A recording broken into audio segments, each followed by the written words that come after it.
很多人说啊，现在的这个新房我们不能买，为什么？因为开发商根本就没有为我们购房者着想，所以呢，它有可能会面临资金链断裂，到最后呢，我们买的房子成为烂尾楼。再有呢，即使它不是烂尾楼，它的质量呢也是堪忧的，对吧？外边下大雨，里边下小雨，我停的车在地下车库，那基本上被淹了。我买开发商的商铺，这个水开始倒灌，影响我做生意，我的损失谁来赔我呢？协调来协调去，到最后呢，受伤的总是我们的购房者。那好，那我们就呢去买二手房，最起码二手房我能够看得见摸得着，不是期房是现房，对吧？我想买哪里的就买哪里的，只要我的钱够。但是我们说买二手房也是一个技术活，同时二手房的整体交易或者说看房的复杂程度远比新房复杂很多。如果呢在当前的这个房产大环境下，如果你搞不好，你没有具体的房产知识，你的心里是糊涂的，那么你买到的二手房也有可能成为别人手中的接盘侠，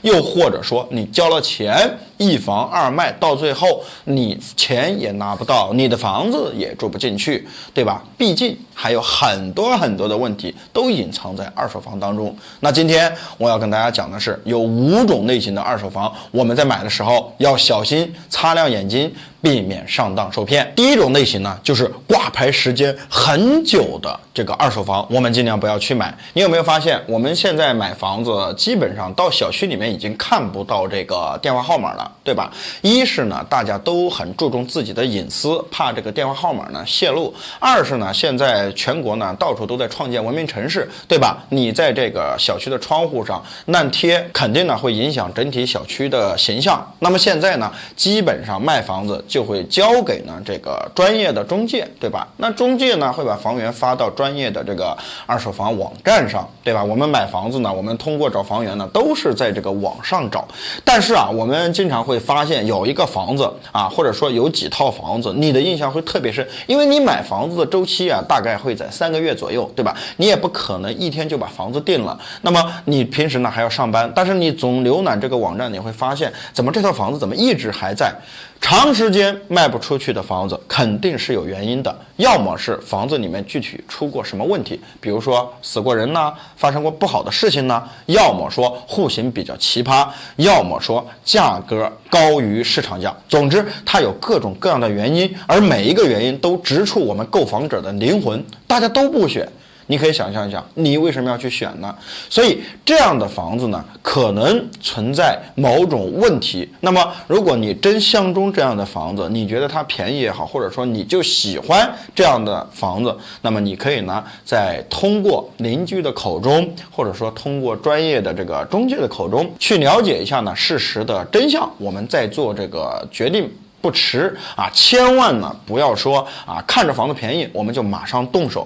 如果你有这样的想法，那我告诉你，你的周边就会充斥着各种各样的托，朋友托也好，房东托也好啊，还有呢中介托也好。总之，你只要动心了，他们还很快让你把这套房子卖掉，掩盖事实的真相。所以说，大家都不碰的房子，我们尽量也不碰。有一句话呀说得好，叫好奇害死猫。那你只要记住一点，就是说你买房子是一个大宗商品，不能够马虎，不能够呢粗心的对待就可以了。那这样呢，至少你能够少吃亏。第二个方面呢，就是产权不清晰的房子以及有居住权的房子，我们尽量不要碰。居住权是近2年刚出现的新鲜事物，刚开始出现的目的是为了不让子女争夺老人的财产，所以才有了居住权。但是现在啊，这个居住权只要存在二手房当中，那么即使你买了这个房子已经过户到你的名下，你仍然住不进去，因为有居住权的存在。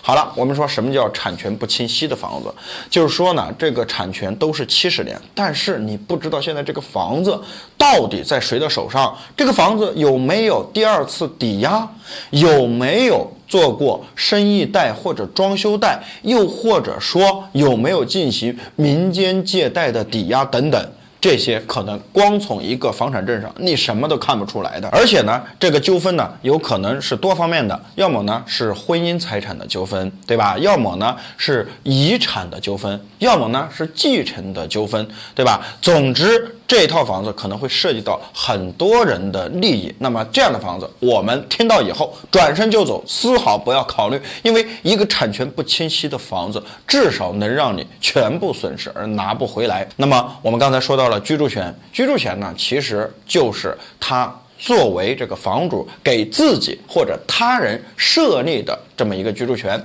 啊，就是说呢，他有权住在这里，不管这个房子怎么变化，除非说不可抗力因素。什么是不可抗力因素？那就是房子塌了、地震了，对吧？除了房子还在，那么只要这个居住权不取消，那么这个房子就会一直有人居住，即使你买了，你仍然住不进去。那么我们在买二手房的时候啊，在买二手房之前有2步关键的要做，我在之前也强调过，在这里我再跟大家强调一遍：第一，查自己的征信；第二，去查一查这个产权是否清晰，是否有居住权的存在。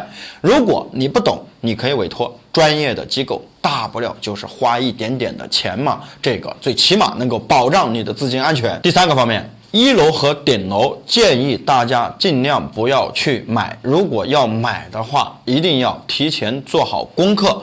1楼我们要分年限，如果是98年到2005年这个时间段建的1楼，我们尽量不要去碰。为什么呢？因为它的年限够老，它的户型不合理，会遇到下水道反味、下水道拥堵、安全得不到保障，隐私得不到保障，采光得不到保障，等等等等因素。但是2005年建的多层1楼，如果有带院子的话，是可以去进行购买的。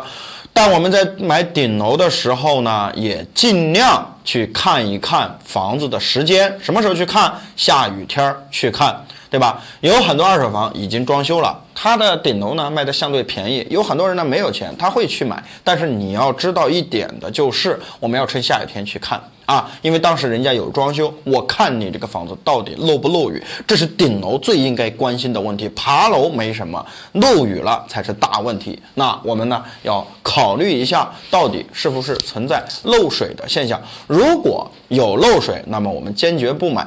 假如呢这个二手房是毛坯，那我们也要下雨的时候去看，我们看有没有水渍，或者说历史出现水渍的地方，这样呢有助于我们判断这个房子的防水是否质量过关，是否这么多年这个房子还能够保持原状，我住进来以后我装修了，是否不影响我的生活等等啊，这些呢就是我们在选这个二手房的时候1楼和顶楼的技巧，千万要记住。还有一点呢非常重要，就是说二手房的贷款没有还完的，我们尽量不要去买，不要轻易的去相信中介和原房主说的话。